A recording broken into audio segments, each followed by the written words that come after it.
ICC champion trophy নিয়ে তো তুমুল ঝামেলা ইন্ডিয়া আর পাকিস্তানের মধ্যে। পাকিস্তান চায় পাকিস্তানে হবে টুর্নামেন্ট, ইন্ডিয়া চায় পাকিস্তানে হবে না। যদিও হয় তাইলে হাইব্রিড মডেলে হতে হবে, ইন্ডিয়া পাকিস্তানে গিয়ে খেলবে না, ইন্ডিয়া হাইব্রিড মডেলে চ্যাম্পিয়ন ট্রফি খেলবে।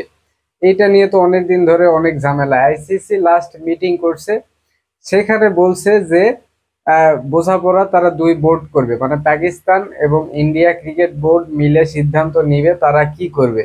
তাইলে ভাই ওই যে আইসিসি তাইলে কি করে, আইসিসির একটা টুর্নামেন্ট আইসিসি ভেন্যু হিসেবে বেছে নিছে হচ্ছে পাকিস্তানকে, সেখানে পাকিস্তানের টুর্নামেন্ট হবে, সেখানে ইন্ডিয়া খেলবে না। সেইটা মানে কি জন্য খেলবে না, কেন খেলবে না, তার হচ্ছে কারণ, তারপরে ধরেন আরো যাবতীয় যত বিষয় আছে সেগুলো নিয়ে যত প্রকার সমাধানের দিকে যাওয়া যায় সেইটা করবে আইসিসি। সেইটা না করে সেটা ছেড়ে দিছে দুই বোর্ডের মাঝখানে। মানে তাইলে আইসিসি আছে কি করতে, এখানে আইসিসি থাকার তো কোনো দরকার নেই। তাইলে সব সব দেশে তো ক্রিকেট বোর্ড আছে, সব দেশে ক্রিকেট বোর্ড নিজেরা নিজেরা নিজেদের মধ্যে যে কোনো ঝামেলা নিয়ে মিটিং করে করে তো সমাধান করতেই পারে। আইসিসির তো দরকার নেই। মানে ইন্ডিয়া ক্রিকেট খেলে আর বাকি যতগুলা দল আছে সবগুলা তার হচ্ছে চামচামি করে, বা বলতে গেলে ধরেন তার গোলাম, এই অবস্থা। মানে ইন্ডিয়া পুরো ক্রিকেটটা চালাচ্ছে, ইন্ডিয়াই আইসিসি।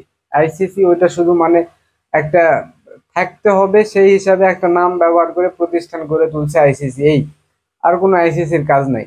নইলে তো এই যে ইন্ডিয়া পাকিস্তানকে এভাবে নিজেদের মধ্যে ছেড়ে দিত না, তারা একটা সমাধান না করে নিজেদের মধ্যে ছেড়ে দিছে। ইংল্যান্ড ক্রিকেট বোর্ড ধরেন সব দেশের সকল ফ্রাঞ্চাইজি লিগ খেলা ইংল্যান্ডের প্লেয়ারদের জন্য নিষিদ্ধ করে দিছে, শুধুমাত্র খেলবে কোন লিগ, আইপিএল। মানে ওইটার সাথে কেউ পেরে ওঠে না।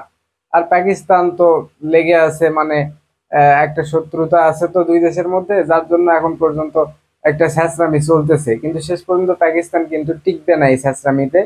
ইন্ডিয়া জিতে যাবে, ইন্ডিয়া হাইব্রিড মডেলে চাইছে ওইটাই হবে, নইলে পাকিস্তানের টুর্নামেন্ট হবে না। এই হয়েছে অবস্থা। তার মধ্যে আইসিসি ধরেন এতটাই মানে গোলাম গোলাম বলতে ওইটা তো ইন্ডিয়ারই।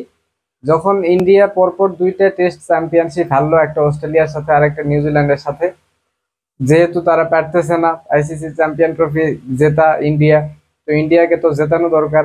সেক্ষেত্রে কি করা যায়, তারা ঠিক তারা একটা প্রস্তাব দিছিল যে আসলে এক ম্যাচের টেস্ট চ্যাম্পিয়নশিপের ফাইনাল হওয়া উচিত না, এখানে 3 ম্যাচের একটা সিরিজ থাকতে হবে যেহেতু ফাইনাল খেলা।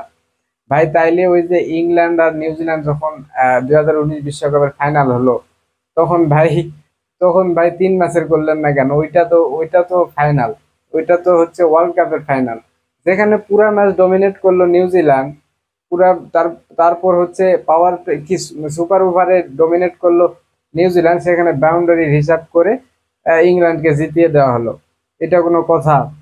মানে সুপার ওভার একটা টাই হয়েছে, আরো একটা সুপার ওভার দেন যতক্ষণ খেলা ফিনিশ না হয়েছে, একটা ওয়ার্ল্ড কাপের final match, ODI world cup, সেখানে বাউন্ডারি হিসাব করে ইংল্যান্ডকে জিতিয়ে দেওয়া হলো। তখন এই বুদ্ধি মাথায় আসেনি, এখন দেখতেছে ইন্ডিয়াকে কিভাবে সুবিধা দেওয়া যায়, তাদেরকে একটা আইসিসি টেস্ট চ্যাম্পিয়নশিপের ট্রফি দেওয়া যায়।